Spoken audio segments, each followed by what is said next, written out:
The story begins in one of the most normal, unnoticed, regular and uncelebrated everyday streets of Manila where thousands of humans pass daily but nobody knows their names, nobody knows their dreams, nobody knows what giant future is secretly hidden inside one of them. This Filipino boy does not have any fancy shoes, no fashionable clothes, not even a real proper microphone. He stands in shorts and slippers, everyday same spot, outside a small wet market where the air smells like fish, noodles, diesel coming from jeepneys and warm humidity. He always stands there with a plastic cup, cheap old second-hand small speaker that sometimes even cuts audio automatically because the battery is dying. This is not glamour. This is not privilege. This is pure natural raw human soul existing inside chaos. He sings because he loves it, not because the world told him he could become something. Until one random day a woman who just came there to buy bread stops and feels something different in her chest the moment he started singing. She quickly takes her phone out not because she planned to record content, not because she wanted to go viral, but because she instinctively felt this voice should not die unseen. This one simple innocent action changed the entire timeline of his destiny. She posted the video online without any clickbait, no crazy editing, no expensive marketing. Within 30 minutes someone from America comments. Within 1 hour someone from Brazil shares it. Within 7 hours the video travels into 8 countries. People do not even know his name, but they all feel the same identical shock. Millions comment that this poor Filipino boy sounds more emotionally real than half the millionaire singers they see on TV. People call him the purest example of God-given gift without privilege, without technique training, without studios shaping his sound. The entire world starts discussing how unbelievable it is that someone this invisible can hold this much power inside just a voice. The boy does not even fully understand what is happening. He does not know what algorithms are doing. He does not know that millions are suddenly watching him while he sleeps in a small shared bed with siblings.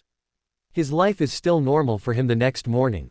But the rest of the planet is not normal anymore. The clip keeps being reposted by fan pages, music pages, vocal coaches reacting, TikTok energy explodes, YouTube Shorts explodes, Facebook Reel pages start pushing it faster than news. And international reaction becomes louder than local reaction. People with studios, A&R managers, producers, songwriters all want to know who this boy is. Even celebrities start responding that this kid is not normal. He is beyond rare. He is lightning in a human throat. At this exact moment, destiny officially shifted. This is where ordinary becomes cinematic. This is where poverty and talent collide and create a new global miracle that was never planned.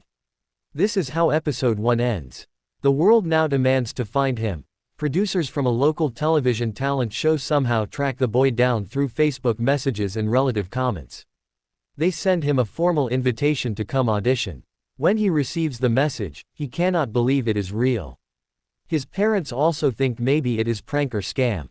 But after confirmation phone call and location details sent, they realize this is serious. They borrow money for transport because they want him to at least show up with respect. He arrives to the studio extremely shy, holding his one extra shirt inside a plastic bag because he does not own any proper audition wardrobe. The staff backstage are not rude, but they do not take him very seriously. They think he is just another random street singer like thousands they see every week. Judges quietly laugh, whisper, assume this will just be a normal average audition nobody will remember. When he steps onto stage and looks into bright TV studio lights, his knees are shaking. His hands are sweating. He feels like he does not belong here. Cameras point at him. Audience looks bored. Simon-type judge leans back with arms crossed. He introduces himself very softly. And then music begins. He begins singing Whitney Houston. The very first note instantly changes temperature of the entire room. Audience lifts their heads at same time. Judges lean forward. Camera operators instinctively zoom closer because they sense this is rare. The boy does not even push hard. He sings like it is oxygen. Every single word is crystal emotional, like he lived every sentence inside that song personally. When he reaches a power high note, people stand up mid-performance, not at the end. They stand up spontaneously because their body cannot stay still. Judges are stunned. Social media audience watching live immediately starts clipping it in real time. Comments explode faster than normal episodes. After he finishes, the studio is completely silent for 1 second, and then chaos of applause happens with full force. Judges cannot believe this level is coming from a poor street kid who never studied vocals formally. One judge even tears up publicly. They tell him he is not just talented, he is world-level rare. The boy stands there shaking, almost crying, because he never thought he would ever hear words like that from professionals in his life. Producers backstage already know this audition will go viral internationally. They know this will not be just a local episode. They know they discovered a global storm. This is how episode 2 ends. Everyone now knows this boy is becoming unstoppable. The clip from his first TV audition becomes the most shared Filipino singing moment of the year. The producers publish the full audition that night on YouTube, and within 3 hours it trends #1 not only in Philippines but also in USA, Canada, Australia, Brazil and UAE. This is the episode where life officially goes from local phenomenon to international shockwave level. World-scale attention arrives so fast he cannot even process it. Talent managers from Los Angeles, New York, London, Singapore, Seoul, Dubai all start contacting the talent show production office begging for direct communication access.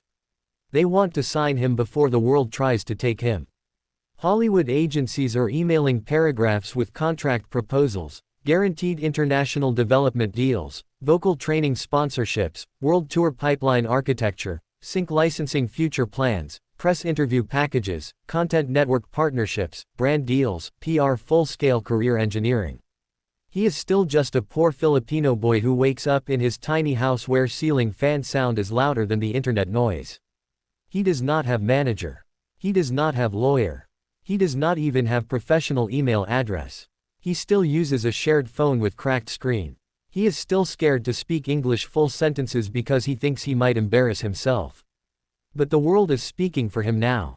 People across different languages are making viral edits, vocal analysis, cinematic slow-motion cut-downs, inspirational fan speeches, crying compilations. He cannot even read all comments. Some agencies try to play manipulation games offering money fast to lock him early because they know if he gets global backing they will lose him forever. Some agencies sincerely want to grow his art properly because they have never seen this pure emotional lung power. This boy suddenly has leverage. And he never had leverage in his life before. For the first time ever in his existence, grown adults with expensive suits are desperate for him. He tells his mother he wants to choose only the people who feel safe, who feel real. Not the ones who only want to use him. This is the episode where mentally he begins to understand that talent is not enough anymore. Now he must learn business. Now he must learn protection. Now he must learn who is real and who is fake. And this transition is the most important part of his transformation. Because being poor teaches you survival with small things, but being world famous requires survival against giant systems. His family meets with 2 indie international managers online who seem honest, transparent and respectful. They promise long-term artist growth, not fast exploitation. They tell him to not sign anything fast. They promise to help for free just to protect him until a real decision is made. At this moment, he chooses loyalty over greed. And this single choice becomes the reason he survives the next wave of fame without being controlled. Episode 3 ends when he officially receives the call that he has been approved to perform on the biggest Got Talent world stage format. Now the entire planet will watch him live. His life is no longer a small Filipino street story.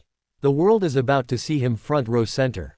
The entire universe energy shifts the moment he walks onto the Got Talent world stage. This is not a small local studio anymore. This is thousands of live audience inside a massive arena with global broadcast cameras, high-level lighting rigs, advanced stage audio engineering and elite producers who have already worked with some of the most famous performers on earth. Even the judges feel nervous in his presence because the viral hype around him is so massive that even they feel pressure to witness something historic. The stage techs tell him to stand center mark, they adjust his mic height, they cue his instrumental. When he looks around, he can't even believe this is real life. He feels his heartbeat louder than the arena speakers.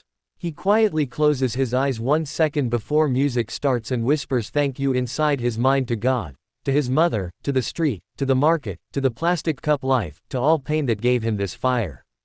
And then he begins singing Whitney Houston again, but this time he sings it not as a cover but as his own destiny moment. His voice is so clean that even the air in the arena feels like it changes chemical composition. Simon Cowell himself becomes silent and still the entire first verse. You can literally feel millions watching at home stop scrolling mid-swipe. And halfway through the song, people inside the arena stand up again before the final chorus even hits. They are crying, screaming, hands on face, shaking shock reactions. Even the judges who have seen thousands of singers in their life are visibly stunned. And when he hits the final power note, one judge slams the golden buzzer and explodes the moment into history. Gold confetti rains from the ceiling like heaven just opened. The boy falls to his knees crying because he never imagined he would ever stand on the biggest global stage ever built and receive the highest recognition possible. Internet instantly detonates. The clip goes viral in real time, record speed, multi-country top chart trending. This is the moment he stops being only a viral street singer and becomes a forever global symbol that pure talent from poverty can break all industry walls and destroy every limit. The world now knows him. And nothing will ever go back to normal again. The golden buzzer moment becomes the most watched Got Talent moment of the year, and immediately the world media activates like a volcano eruption. Within hours, major news networks start running full segments and commentary about him. CNN writes a headline talking about how pure authentic emotional vocal ability still defeats artificial industry packaging.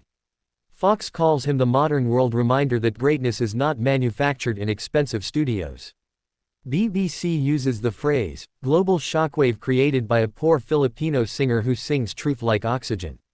Al Jazeera does a deep segment about how class inequality tries to bury talent, but talent finds a way to rise through cracks like sunlight from concrete. Every article, every tweet, every TikTok reaction, every vocal coach channel analysis becomes fuel. By the next morning he has more global recognition than 90% of active signed pop artists. Brands immediately start contacting. Record labels offer insane deals that would normally take a decade to earn. He receives invitations to perform live in Dubai, Singapore, London, Los Angeles, Seoul, Toronto, Las Vegas, and even special private palace performance offers by wealthy elite families. The world is not just reacting emotionally, the world is financially, economically and commercially engaging now.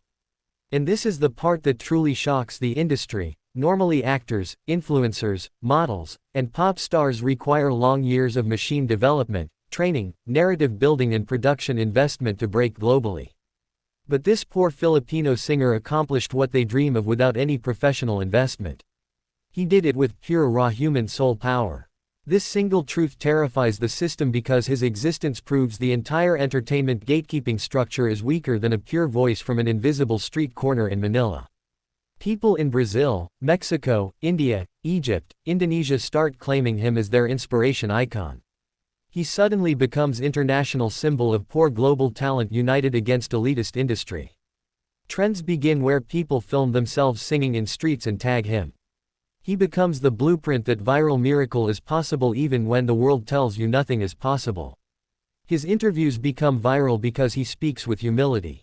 He says he does not want to flex fame. He wants to use fame to help people like him. He remains grounded. He remains grateful. He still asks his mother before choosing his next move. And this humility becomes the strongest magnet for the world audience. They feel emotionally invested in his entire path like they are watching a living real-life movie character rise. Episode 5 ends with him boarding a plane for his first international performance in Dubai. The entire airport stops him for pictures. He still feels small. He still feels shy. But the world no longer sees him small. The world sees him legendary. After months of world touring, interviews, magazine covers, sold-out theaters, massive collaboration invitations, high-level A&R meetings, and becoming a global viral household name, he returns back to the exact same Manila street where this entire story first began. Cameras follow him now. Production directors follow him. Journalists follow him. The same street vendors who saw him every day before now look at him with tears of pride because they saw the whole timeline with their own eyes. They saw him when he was invisible.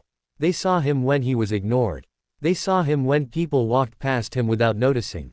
And now they are watching the world bow to the same voice they once walked past.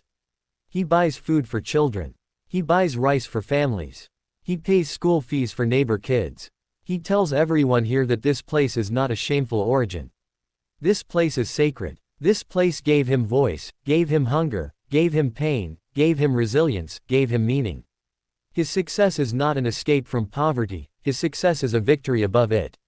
He creates a small foundation program for street singers so they have mics, equipment and vocal training. He wants to give others the chance nobody ever gave him. He is not interested in becoming selfish rich. He is interested in becoming useful rich. He wants to change the next generation. He wants to rewrite the mindset that talent must be born rich to be recognized. He proves to kids that being poor is not a permanent identity. It is only a beginning location. He gives hope like medicine in a world that constantly destroys hope. And this final episode becomes the one where the whole world realizes the most powerful thing about him is not only his voice, but his heart and his character. He survived world fame without becoming arrogant. He survived global attention without turning hollow.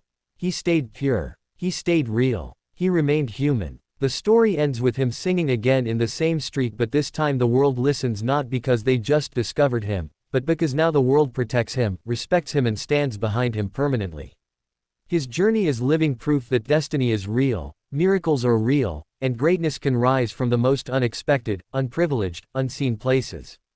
This is how the poor Filipino singer becomes an eternal symbol that no one on earth is too small to shock the entire world.